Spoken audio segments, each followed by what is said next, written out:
रामदासपेठ भागातील विशाल हिंदू संमेलनासाठी जास्तीत जास्त नागरिक उपस्थित राहावे या दृष्टीने रील्स स्पर्धेचं आयोजन करण्यात आलेलं आहे. रील्स म्हणजे 2 minute short video competition. Ramdaspeth, Kachipura व फार्मलँड परिसरातील नागरिकांकरता मोबाईल माध्यमातून चित्रित केलेल्या रील्सची स्पर्धा आयोजित करण्यात आलेली आहे. या रील्स स्पर्धेसाठी काही नियमही आहेत. पहिला नियम, स्पर्धा केवळ रामदासपेठ, काचीपुरा आणि फार्मलँड या परिसरातील नागरिकांसाठी मर्यादित आहे. नियम नंबर 2, रीलचा कालावधी 2 मिनिटापेक्षा जास्त नको, 5 सेकंदपर्यंत अधिक सूट देता येईल. स्पर्धेमधील रील्स 5 विषयांपैकी एका विषयावर असणं आवश्यक आहे. पहिला विषय आहे सशक्त परिवार सशक्त भारत. दुसरा विषय आहे देश हमें देता है सब कुछ, हम भी तो कुछ देना सीखे. तिसरा विषय है वसुधा का कल्याण न भूले. चौथा विषय समरसता ही समाधान. 5वां विषय है जानो स्वदेशी बनो स्वदेशी. नियम क्रमांक 3, या 5 विषयांपैकी कोणत्याही एक विषयावर एकच रील बनवून या स्पर्धेत भाग घेता येईल. नियम क्रमांक 4, एका स्पर्धकाची एकच रील स्वीकारण्यात येईल.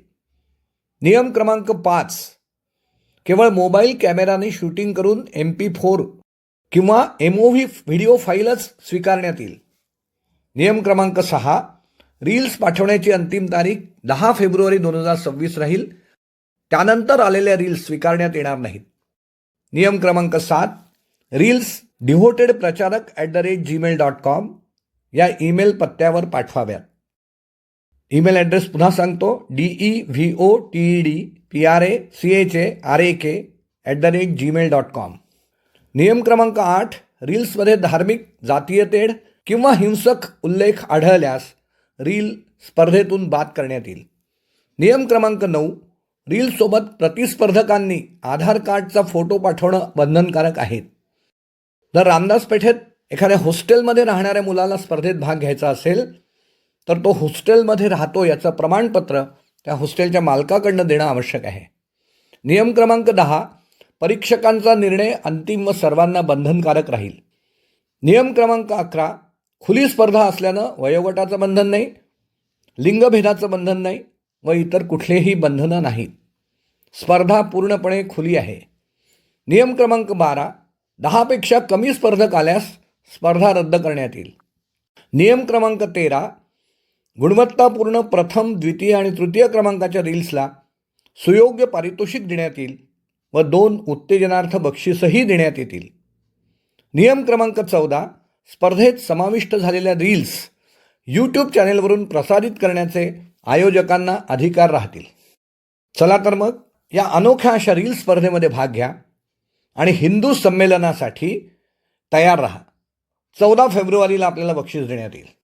पुन्हा एकदा सांगतो, रील्स राष्ट्रीय स्वयंसेवक संघाच्या पंचपरिवर्तन या शीर्षकामध्ये समाविष्ट असलेल्या कुटुंब प्रबोधन, स्वदेशी जागरण, पर्यावरण रक्षण, नागरिक कर्तव्य आणि सामाजिक समरसता या विषयावर आधारित असणं आवश्यक आहे. स्पर्धेच्या नियमांमध्ये दिलेले विषय आहेत सशक्त परिवार सशक्त भारत, हा कुटुंब प्रबोधनाशी रिलेटेड आहे. देश हमें देता है सब कुछ, हम भी कुछ देना सीखे, हा विषय नागरिक कर्तव्य या विषयावर आधारित आहे. वसुधा का कल्याण न भूले, हा विषय पर्यावरण रक्षणाशी निगडीत आहे. समरसता ही समाधान, हा विषय सामाजिक समरसतेशी संबंधित आहे. आणि जानो स्वदेशी बनो स्वदेशी, हा स्वभाव स्वजागृती या पंचपरिवर्तनातील विषयावर आधारित आहे. श्रोत्यांसाठी पुन्हा एकदा सांगतो, या 5 विषयांपैकी केवळ